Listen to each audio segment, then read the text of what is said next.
नमस्कार, मैं संजीव पाठक। आप देख रहे हैं विन तक। आज हमारे साथ आम आदमी पार्टी के विधानसभा प्रत्याशी दीपक सिंह जी हैं।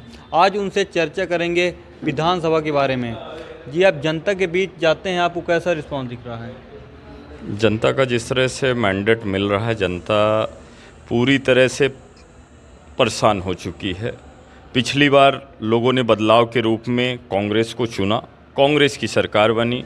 उस समय आम आदमी पार्टी एक मजबूती के साथ विकल्प के रूप में नहीं खड़ी थी, पर इस बार का चीज़ें अलग है। पिछली बार कांग्रेस की सरकार भी बनी, 15 महीने कांग्रेस की सरकार चली और उसके बाद कांग्रेस के लोग बिक के भाजपा में शामिल हो गए। तो और जनता की बनी हुई सरकार धरातल के नीचे समा गई और जिससे लोगों ने पीछा छुड़ाया था मुख्यमंत्री शिवराज सिंह चौहान, लोगों के सर पर फिर से मंडराने लगे। लोगों को चाहिए मजबूत टिकाऊ सरकार, जो कि सिर्फ और सिर्फ आम आदमी पार्टी देती है। आम आदमी पार्टी पूरे 230 सीटों में मध्य प्रदेश के अंदर चुनाव लड़ने जा रही है।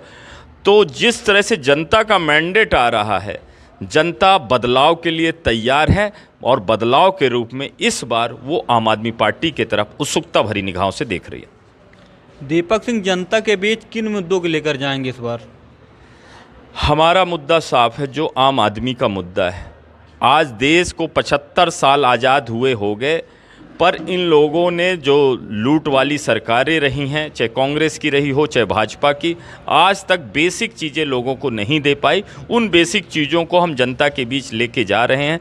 सबसे पहला मुद्दा है हमारा स्कूल का। हम ऐसे स्कूल देंगे दिल्ली के तर्ज पर, जिसमें लगभग ऐसा स्कूल कि 4 लाख बच्चों ने प्राइवेट स्कूल से नाम कटवाकर सरकारी स्कूलों में दाखिला करवाया। ये दिल्ली के अंदर ही नहीं, पूरे देश के लिए एक रिकॉर्ड साबित किया है अरविंद केजरीवाल जी की सरकार ने। इस तरह की स्कूलों को देने का काम हम करेंगे यहाँ पे, जहाँ कलेक्टर का लड़का, डीएसपी का लड़का और एक ठेला चलाने वाले का लड़का, एक ऑटो चलाने वाले का लड़का साथ में एक छत के नीचे पढ़ेंगे। दूसरी चीज़ है मोहल्ला क्लिनिक। हम हर मोहल्ले में मोहल्ला क्लिनिक और सरकारी हॉस्पिटलों को इतना चुस्त और दुरुस्त कर देंगे कि जब टीआई को गोली लगे, एसआई गोली मारे, तो टीआई ये ना कहे कि हमको प्राइवेट हॉस्पिटल में जाना है, टीआई ये कहे कि मुझे सरकारी हॉस्पिटल में जाना है।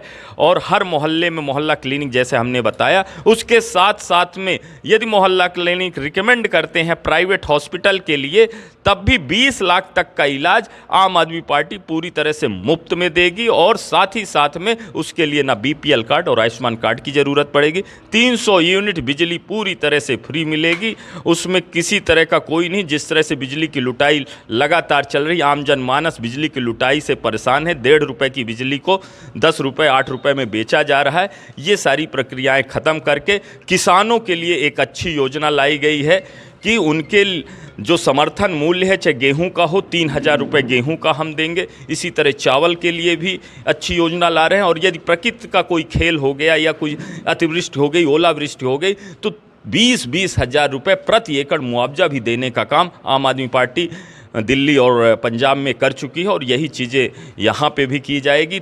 बुजुर्गों के लिए तीर्थ यात्रा अपनी मनपसंद जगह पे जा सकते हैं। शहीदों को 1 करोड़ की सम्मान राशि और इस तरह की योजनाएं हैं। और ख़ासकर जो सबसे बड़ा मुद्दा है रीवा का, बेरोजगारी, कि हमारे बच्चों को पढ़ लिख के लिए इंदौर तो जाते हैं, फिर बाप सोचता है, पिता सोचता है कि वो हमारी लाठी बनेंगे, और फिर पता लगता है कि पिता की लाठी बनने की जगह में पिता को भी लाठी ही बनना पड़ता है बच्चे के लिए।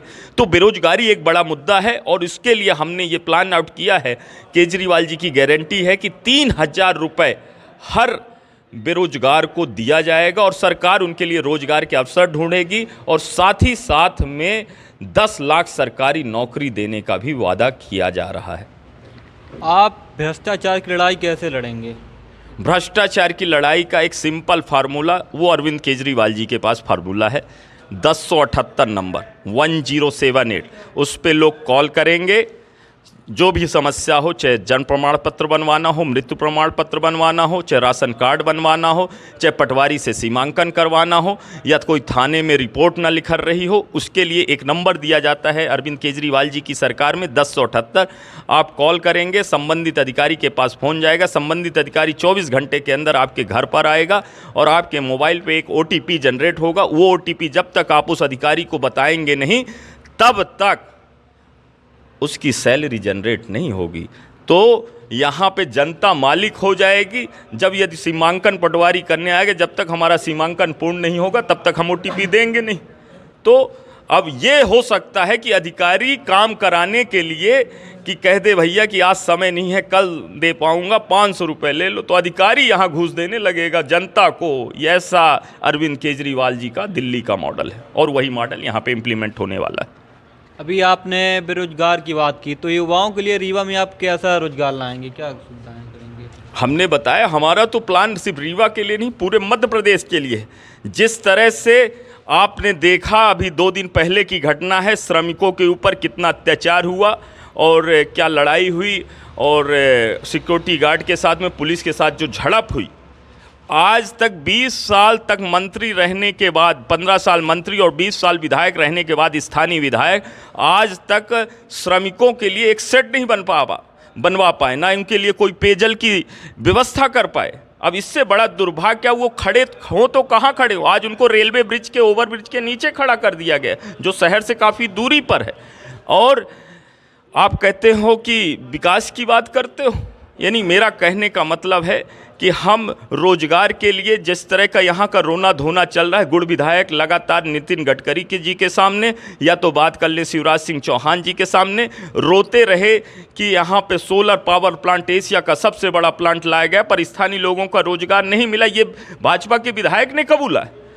तो हम लोगों का तो काम ये है कि 3000 रुपये बेरोजगारी भत्ता जब तक रोजगार नहीं मिलेगा, और सरकार रोजगार के अवसर ढूंढेगी, नए इन्वेस्टमेंट यहाँ पे लाएगी और लोकल लेवल पे 80% कम से कम लोकल लोगों को वैल्यू दी जाएगी रोजगार के लिए, जिससे लोगों को बम्बई, दिल्ली और ऐसी जगहों में पलायन करने की ज़रूरत न पड़े।